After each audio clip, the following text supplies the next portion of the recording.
यूहन्ना नबी के अनुसार प्रभु यीशु इस धरती पर शैतान के कामों को नष्ट करने के लिए आए, जबकि बहुत लोग तो ये मानते हैं कि शैतान है ही नहीं या उसका विश्वासी लोगों पर कोई अधिकार नहीं है, जबकि दूसरी ओर कुछ लोग शैतान की ही आराधना करते हैं।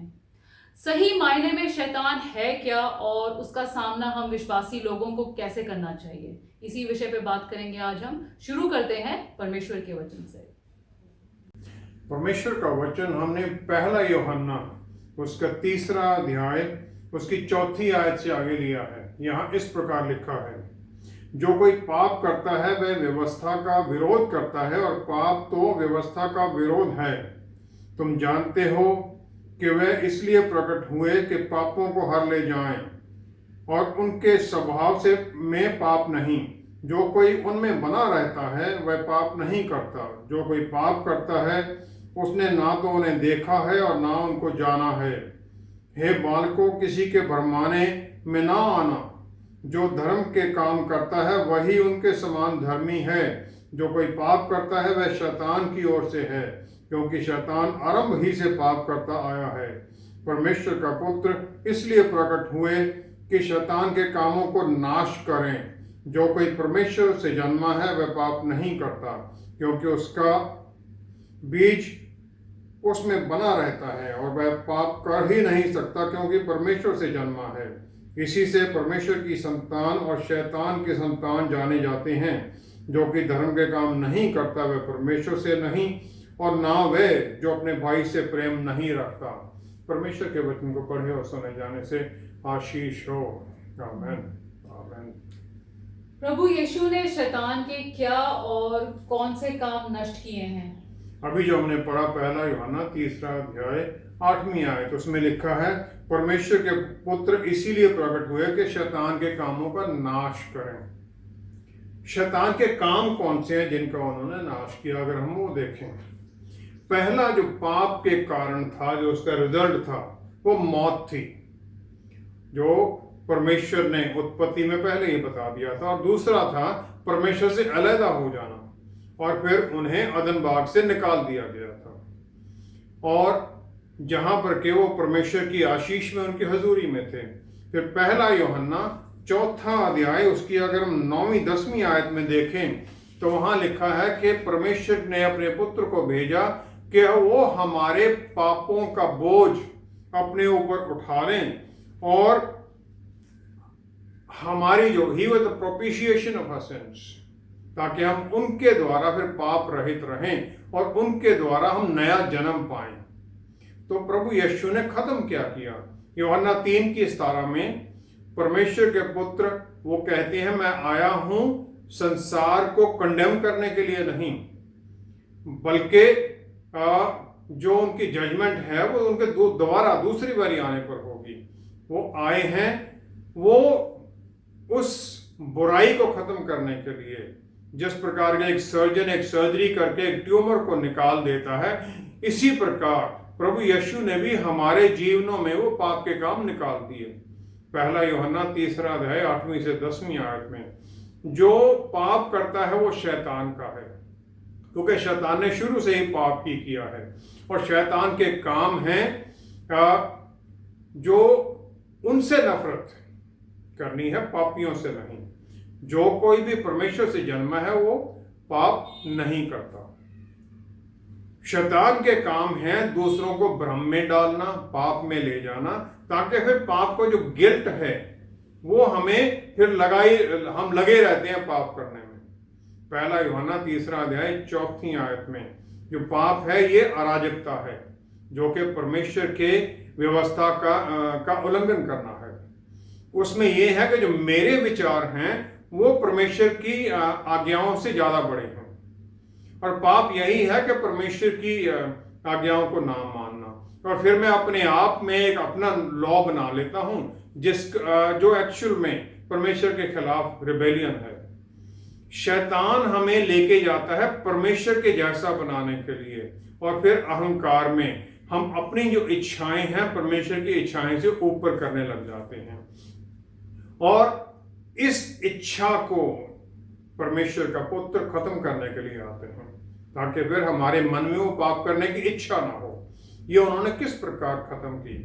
पहला यूहन्ना पहला अध्याय 5वीं आयत, वहां लिखा है परमेश्वर रोशनी है और उनमें बिल्कुल भी अंधेरा नहीं है, और उनका आना ही हमारे जीवन में, हमारे जीवन से पाप का अंधेरा खत्म कर देता है। पहला यूहन्ना फिर तीसरा 8वीं आयत जो हमने पढ़ी, उसमें 2 पॉइंट हैं। पहला ये है कि प्रभु यीशु का आना, उनका आ जाना ही रोशनी अंधेरे को खत्म करती। दूसरा है वो नया जन्म देना। जो प्रभु यीशु का आना है इंसान बनकर, वो एक डेक्लरेशन है सब सारी दुनिया के लिए कि परमेश्वर अब हमारे बीच है, हमारे जैसे हो गए हैं, और उनकी मृत्यु और दोबारा जी उठना है उस पाप के ऊपर, और उसकी पाप के जो गढ़ है उसको खत्म करने की वो डेक्लरेशन है। पहला यूहन्ना 9वीं आयत में, जो परमेश्वर से जन्मा है वो पाप नहीं करता है। और ये पाप रहित होने के बारे में नहीं है, हम पाप रहित नहीं होते, क्योंकि पहले ही यूहन्ना कह देते हैं पहले ही अध्याय में, जो कहता है मुझ में पाप नहीं है वो झूठ बोल रहा है। लेकिन ये है कि नई इच्छाएं पैदा करना जो नए जन्म से होती हैं। अफसियों की पुस्तक 2 अध्याय उसकी 10वीं आयत, पौलुस रसूल इसे नई सृष्टि कहते हैं। यिर्मयाह नबी 24 की 7वीं आयत में वो कहते हैं परमेश्वर एक नया मन देते हैं। और एजेकियल नबी 36वां अध्याय 25-26वीं आयत में परमेश्वर से कहते हैं कि मैं तुम्हें एक नया मन दूंगा जिसे मैं पहले शुद्ध जल से साफ कर दूंगा, फिर तुम्हारे अंदर एक नई आत्मा डालूंगा और तुम्हारे अंदर से वो पत्थर का मन निकाल कर जिसमें के अराजकता थी उसे निकाल दूंगा। प्रभु यीशु आते हैं, हमें नया जन्म देते हैं। उनका आना और हमारा नया जन्म होना, ये दोनों अहमियत रखते हैं और ये दोनों इंटरकनेक्टेड हैं, क्योंकि एक के बिना दूसरा हो ही नहीं सकता है। प्रभु यीशु नहीं आते हैं तो हमारा नया जन्म नहीं हो सकता है। फिर पहला यूहन्ना वही 3 अध्याय 9वीं आयत में पाप ना करने का जो सीक्रेट है वो फिर वहां पर बता देते हैं। वहां लिखा है वो पाप नहीं करता क्योंकि उसमें परमेश्वर का बीज है।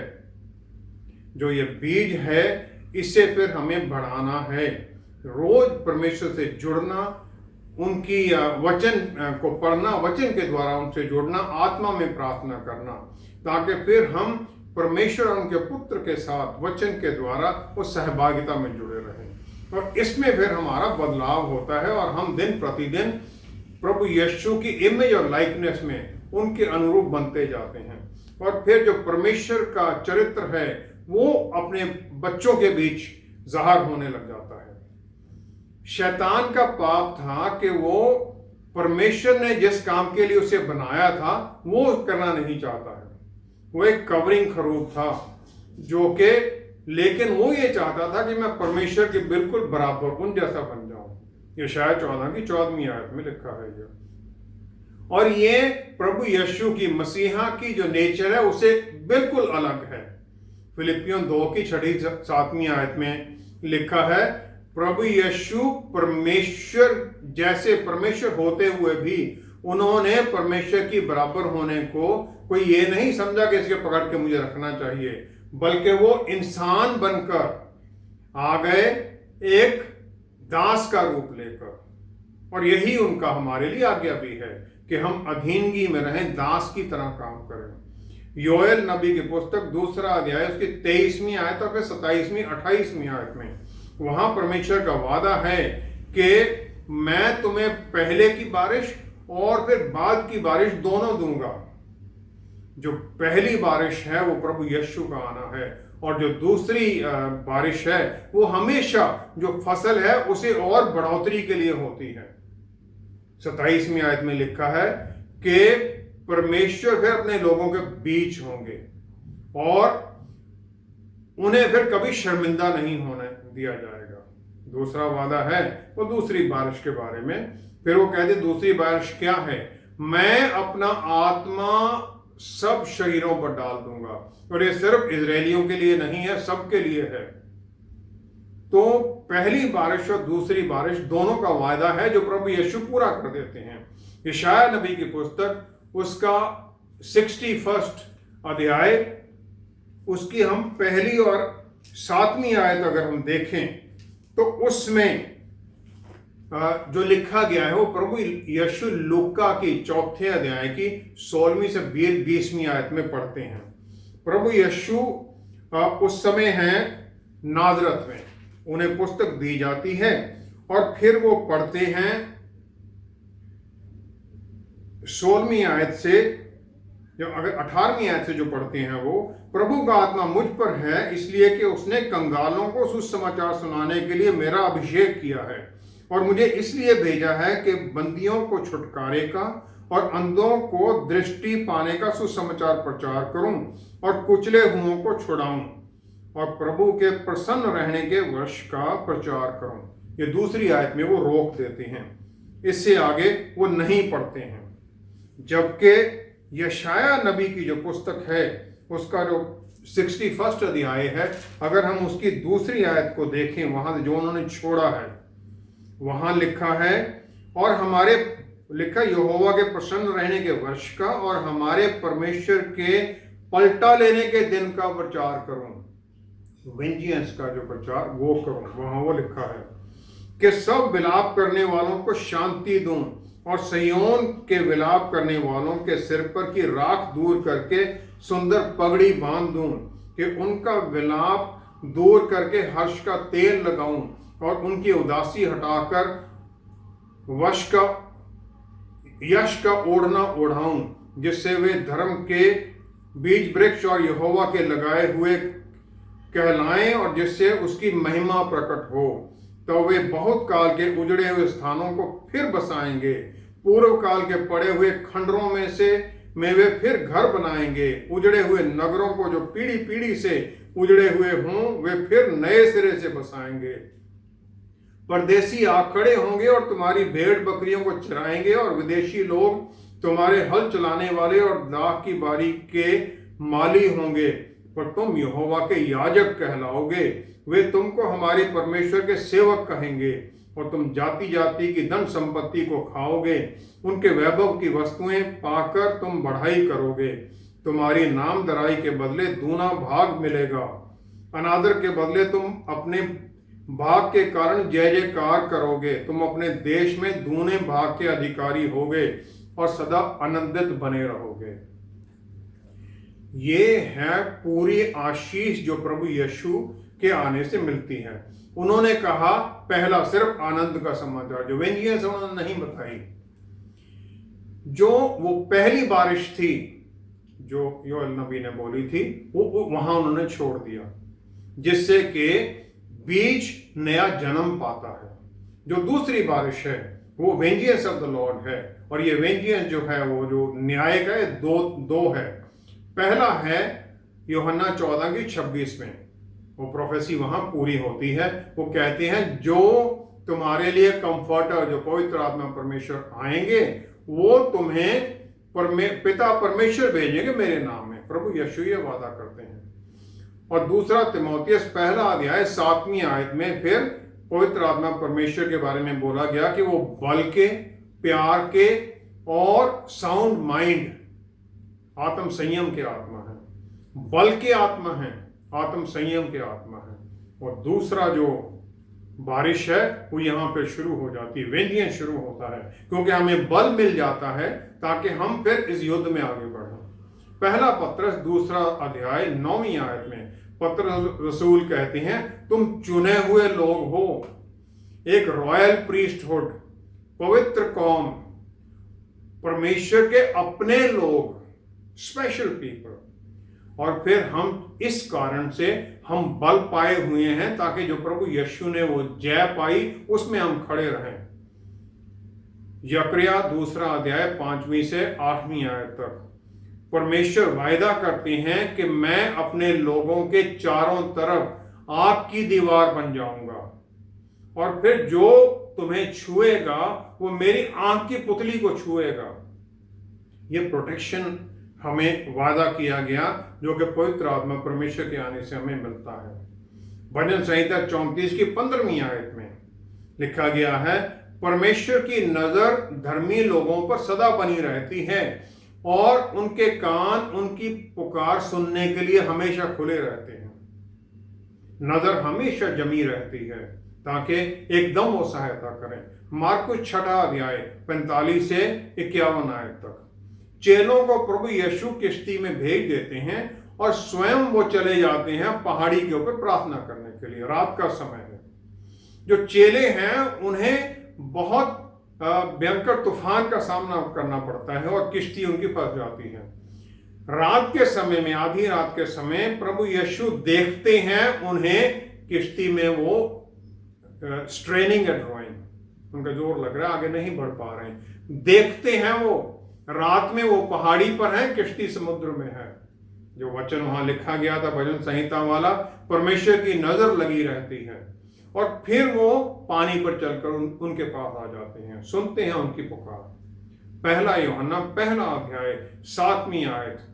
जो एक विश्वासी है, क्रिश्चियन है, उसका जो जीवन है वो रोशनी में चलना है, वॉकिंग इन द लाइट, और फिर एक दूसरे के साथ सहभागिता है, विश्वासी दूसरे के साथ सहभागिता में, और फिर प्रभु यीशु के लहू के द्वारा हम पाप से शुद्ध किए जाते हैं। इसमें जो शुद्ध किया जाना है एक बार कर दिया गया, हर रोज फिर हम देखते हैं इसमें कन्फेशन है, रिपेंटेंस है, तौबा करना है, ताकि फिर हम पाप से क्षमा पाएं। और रिपेंटेंस जो है ये सिर्फ तौबा करना नहीं है, बल्कि प्रार्थना करना कि हमें बल दें ताकि हम दोबारा वो पाप ना करें, ताकि फिर हम रोशनी में बने रहें, ताकि मेरी जो आंखें हैं वो सच्चाई पर खुली रहें और पाप और परमेश्वर के बारे में मैं क्लैरिटी में रहूं, पाप की तरफ नहीं, परमेश्वर की रोशनी में बनता रहूं। रोशनी में चलना है, वो नया जन्म पाना है, और फिर उसके द्वारा आत्मिक आंखें खुल जाती हैं ताकि फिर हम पाप की उस गंदगी को देख सकें। 1 राजा 17वां अध्याय 1 आयत। एलिया नबी अपने आप को इंट्रोड्यूस करता है राजा अहाब के पास। वो कहता है मैं इज़राइल के परमेश्वर यहोवा परमेश्वर के सामने खड़ा रहता हूं। और जो इब्रानी भाषा का शब्द अमाद है, इसका अनुवाद किया गया स्टैंड, खड़े रहना, लेकिन इसका साथ में मतलब ये भी है कि उसका दास होना, और फिर उनके नाम में, अधिकार में एक स्टैंड लेना, उनके अधिकार में, उनकी अथॉरिटी में। और फिर इसी अथॉरिटी को वो जानते हैं और वो बारिश रोक देते हैं, ओस तक रोक देते हैं 3 साल के लिए। यूहन्ना 17 की 18वीं आयत में हम देखें, प्रभु यीशु पिता परमेश्वर से प्रार्थना करते हैं, जिस प्रकार आपने मुझे इस दुनिया में भेजा, इसी प्रकार मैंने भी इन्हें भेज दिया है। और जो ग्रीक भाषा का शब्द है अपोस्टेलो, उसे जो ये भेजना है, इसका मतलब है स्ट्रॉन्ग कनेक्शन। जो भेजने वाला है, जो जिसे भेजा गया है, उन दोनों में एक बहुत मजबूती का कनेक्शन बन जाता है।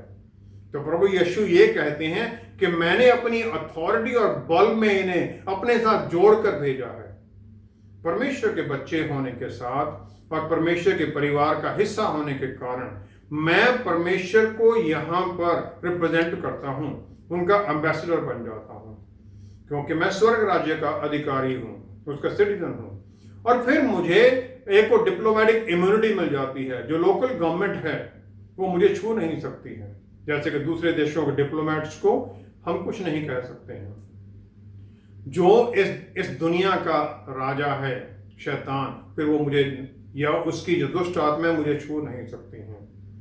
लेकिन जो एम्बेसडर है, जो अपनी सरकार है, उसे हर पल टच में रहता है, उनके अधीनगी में रहता है, और फिर वो अपनी उस गवर्नमेंट की इच्छा भी पूरी करता, आज्ञाकारिता में रहता है।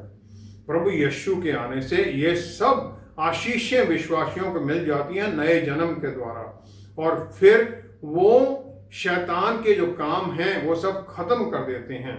वो शैतान का काम है पाप करने की इच्छा, और पुराने पापों का जो गिल्ट है वो निकालते हैं हमारे अंदर से।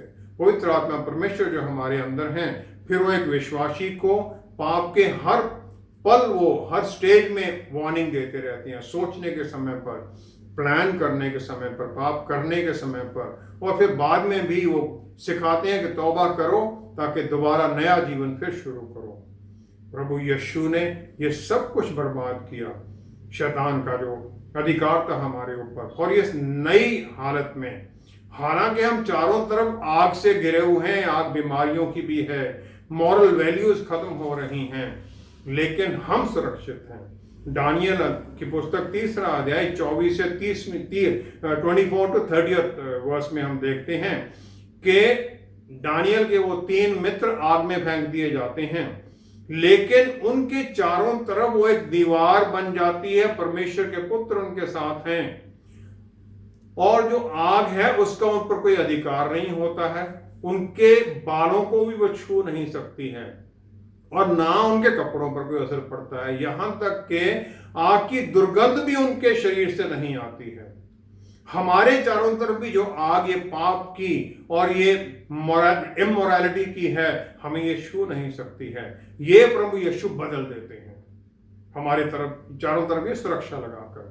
शैतान हमारे ऊपर कोई अधिकार नहीं रखता है, क्योंकि हम उसके राज्य के नहीं हैं, हम परमेश्वर के राज्य के हैं, और क्योंकि हम परमेश्वर के राज्य के हैं, इसलिए हम परमेश्वर के अधिकारी होते हुए उन्हें हम यहां पर रिप्रेजेंट करते हैं। और फिर जो स्वर्ग राज्य की गवर्नमेंट है वो हमारी सुरक्षा का जिम्मेवारी लेती है, क्योंकि अपनी एम्बेसडर का सुरक्षा का जिम्मेवारी उसकी गवर्नमेंट का हो जाता है, और फिर हमें वो सुरक्षा देते हैं, हमें बचा के रखते हैं। भजन संहिता 91 में 10 से 12वीं आयत में लिखा है, इस बदले हुए सिनेरियो में क्या होता है, कोई बुराई, कोई महामारी हमारे नजदीक नहीं आ सकती है, क्योंकि स्वर्ग राज्य ने अपने स्वर्गदूतों को हमारे चारों तरफ लगा रखा है। अफसियों की पुस्तक उसका 2 अध्याय 6 आयत अगर हम देखें, हम प्रभु यीशु के साथ स्वर्गीय स्थानों पर बिठाए गए हैं, और हर तरह की आत्मिक आशीषें हमें दी गई हैं। निर्गमन 14 में 13वीं 14वीं आयत में हम देखते हैं, इजरायली लोग आगे लाल समुद्र है और पीछे में मिस्र की सेना है, और मूसा उनसे कहता है कि स्थिर रहो, परमेश्वर हमारे लिए लड़ेंगे। उनकी मुक्ति का ये देखो जरा नजारा। हम भी इसी प्रकार से स्थिरता में बने रहें, क्योंकि परमेश्वर ने अपने पुत्र के द्वारा शैतान के सब कामों को नष्ट कर दिया है, और हमें आनंदित होना है उनकी शांति में, जो प्रभु यीशु ने अपनी शांति हमें दे दी है। हमें उस शांति में बने रहना है। प्रभु यीशु शैतान के काम नष्ट करने के लिए आए थे, तो क्या शैतान अब भी हमारे ऊपर अपना अधिकार जमा सकता है? यशाया नबी का 14वां अध्याय 12 से 15वीं आयत में पुराने नियम में शैतान को लूसीफर कहा जाता है, और फिर यशाया नबी उसे डिस्क्राइब करते हैं कि किस प्रकार उसकी गिरावट होती है। उसकी गिरावट जो पाप है उसका परमेश्वर के खिलाफत में आ जाना। जो इब्रानी भाषा का शब्द हेलेल है वो लूसीफर से ट्रांसलेट किया गया है, लेकिन इसका मतलब है चमकने वाला और भोर का बच्चा, पुत्र या भोर का तारा। इज़ेकियल नबी की पुस्तक में 28वें अध्याय में 12 से 15वीं आयत तक हम देखते हैं परमेश्वर का वचन जो नबी को आता है। वो कहते हैं शैतान अदन बाग में प्रेजेंट था, और जब उसे बनाया गया तो परफेक्ट था। वो हर एक चीज में, हर तरह से वो परफेक्ट था। उसकी अद्भुत विजडम थी, सुंदरता उसकी अद्भुत थी, और वो अनॉइंटेड खरोब था जो कि कवर करता है परमेश्वर के साथ हर वक्त। और फिर वो परमेश्वर के पवित्र पर्वत पर था, परमेश्वर की हजूरी में था। जिस शैतान में रोशनी नहीं है, जिसमें जो अंधेरे में डाला गया, क्या वो विश्वासी लोगों को पकड़ सकता है? यहूदी लोगों का यह मानना है वो सांप जो अदन बाग में था वो सीधा चलता था, क्योंकि उसके पाप के बाद में उसे बोला गया कि तुम रेंग के चलोगे। वो इंटेलिजेंट था, कनेक्ट था। उसे फिर बाद में आज्ञा मिली गई तुम मिट्टी खाओगे, इसका मतलब उससे पहले वो अच्छा खाना खाता था। यहूदी लोग कहते हैं कि वो हवा को अपने लिए चाहता था, अपनी पत्नी बनाने के लिए, इसीलिए उसने पहले औरत के पास वो गया। अगर हम इसी बात को देखें तो शैतान भी परमेश्वर के पुत्र की दुल्हन को चाहता है, जो उसका चर्च है। इसीलिए उसका चर्च पर हमला सबसे ज्यादा है।